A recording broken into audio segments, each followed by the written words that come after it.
Okay, so you have finished your video on scientific notation, and you've got some notes, but I wanted to make sure and kind of do a little recap of what you watched and make sure that you kind of had everything that I wanted you to have in it.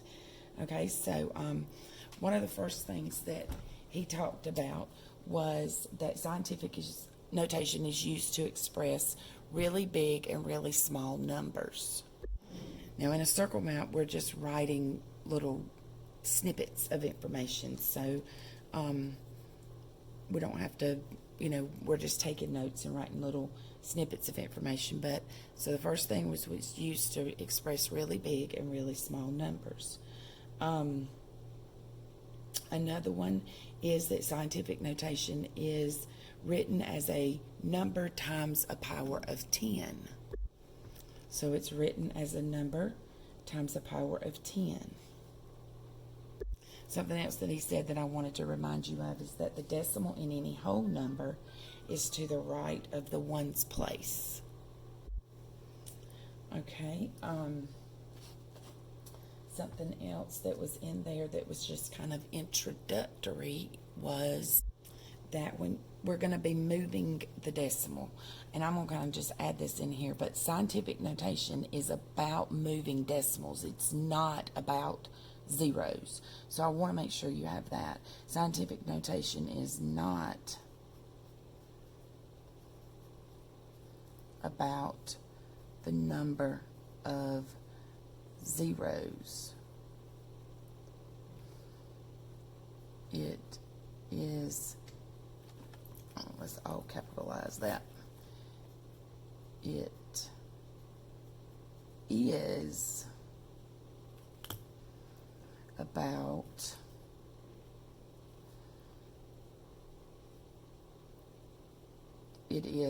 decimal movement.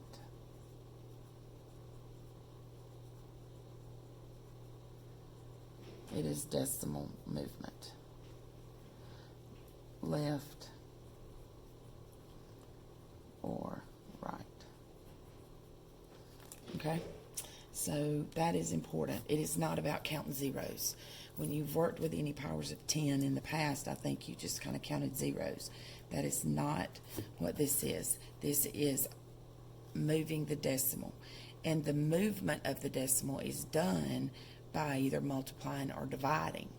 So I'm going to shift up here now to where a really large numbers section is, because that he starts talking about looking at large numbers. And so with a large number that we're trying to put in scientific notation, moving the decimal one place to the left, or moving the decimal to the left, is equal to dividing by 10. So in essence, when we're changing a large number to scientific notation, we're really dividing by 10. Every time the decimal moves, this number is getting 10 times smaller. So I just kind of added to this sentence and said, this makes the number 10 times smaller, so that we know that that movement is making that number 10 times smaller. So let's shift over here then. If moving the decimal to the left is equal to dividing by 10, and it makes the number 10 times smaller, then moving the decimal to the right is going to be equal to multiplying by 10, which makes the number 10 times bigger. All right, coming back down here to our definition and that kind of thing, one thing that he said was that proper scientific notation, the number only has one number to the left of the decimal. So only one number to the left of the decimal. So it's written with only one number to the left of the decimal. Something he didn't say in the video that's really important is that by doing that, what you're doing is you're creating a number that is greater than or equal to 1 and less than 10. And I want you to make sure you write that down. Okay, I highlighted that. But it's expressed as a number greater than or equal to 1 and less than 10. And that's what we'll come back up here in just a minute, and I'll talk about that some more when we're talking about the examples.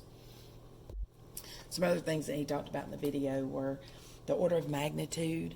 of the number and how that's expressed just with the exponent and that kind of thing. But that's good information to have, but I'm not going to add that to our circle map.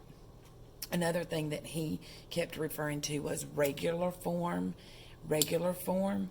Well, regular form for us is standard form. And so you're not going to, standard form.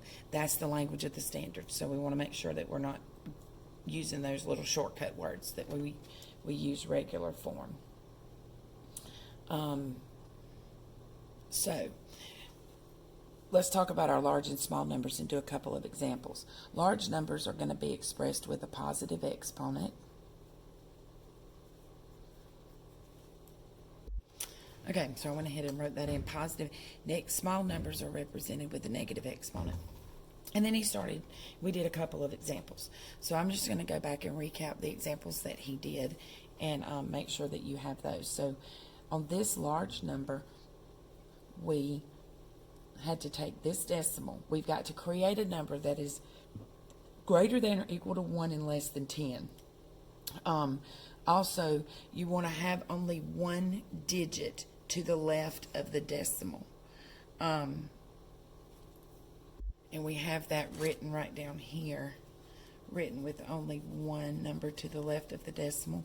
And by writing it with only one number to the left of the decimal, we're creating a number that is greater than or equal to 1 and less than 10. So basically, we look at this number to change this from standard form to scientific notation. We're going to take this decimal, and we've got to move this decimal all the way over here and put it so that we have only one digit to the left. So now it's going to be written as 4.7 times 10, and then we count 1, 2, 3, 4, 5, 6, 7, 8. We moved that decimal 8 places and so that's written in scientific notation as 4.7 times 10 to the 8th. All right, so let's go ahead and look at how we would change a number from scientific notation. So this is example 1, and this is example 2. 4.165 times 10 to the 7th. So now we're moving our decimal to create. This is going from standard to scientific. Now we're going from scientific to standard. So the way I do this is I go ahead and write down my digits, 4165. And I know I've got to move this decimal. So now it's going to be, I've got to move this decimal 7 places. Well, here it is. That's 1, 2, 3. So 1, 2, 3, 4, 5, 6, 7. I moved my decimal. I'm not putting 7 zeros on the end. I'm moving my decimal. So I've got to move it those 3, and then 1, 2, 3, 4 zeros. And then my decimal ends up right there. And we don't have to show the decimal on those whole numbers. But it is not about just putting zeros on the end. Okay? So now let's move over here to example 1 of our small numbers and look at what we had to do to change this. Again, we've got to get this decimal over here so that we have a number written as that is greater than or equal to 1 and less than 10. So this decimal has to move all the way over here. So we're going to have 2.63 times 10 to the 1, 2, 3, 4, 5, 6. But we are working with a small number, and we're moving, so this is going to be 10 to the negative 6. 10 to the negative 6. So we have a negative exponent when we're working with really small numbers, and a large numbers have a positive exponent. All right, so let's look at example 2 right here at changing this decimal number to changing the scientific notation back to standard form. So again, I always like to just write now I know I'm going to be moving out here, so I come right over here and write my number down, write my digits down.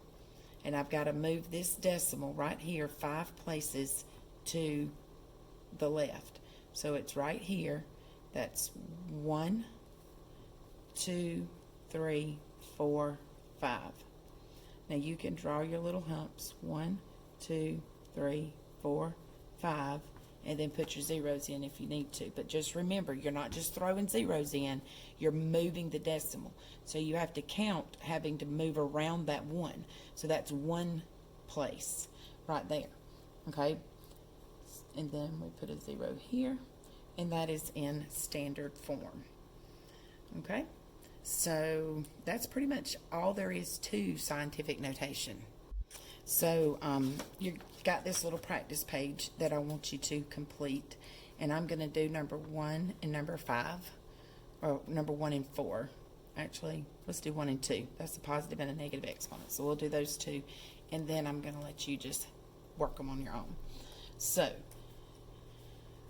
6.34 times 10 to the 5th, and we're changing it to standard form.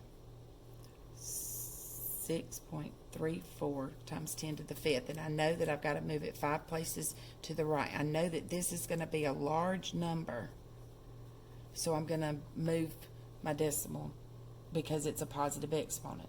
I'm going to have a large number, I hope. So 1, 2, 3, 4, 5. So my number here is 634, and that's written in standard form. This is going to be a small number because I have a negative exponent, so I'm moving my decimal to the left 5 places. 1, 2, 3, 4, 5. Fill in those zeros.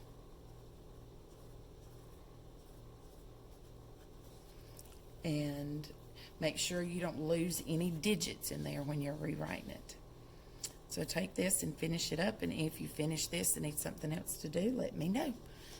If you have any questions, let me know, and I will upload my version of the circle map to Google Classroom.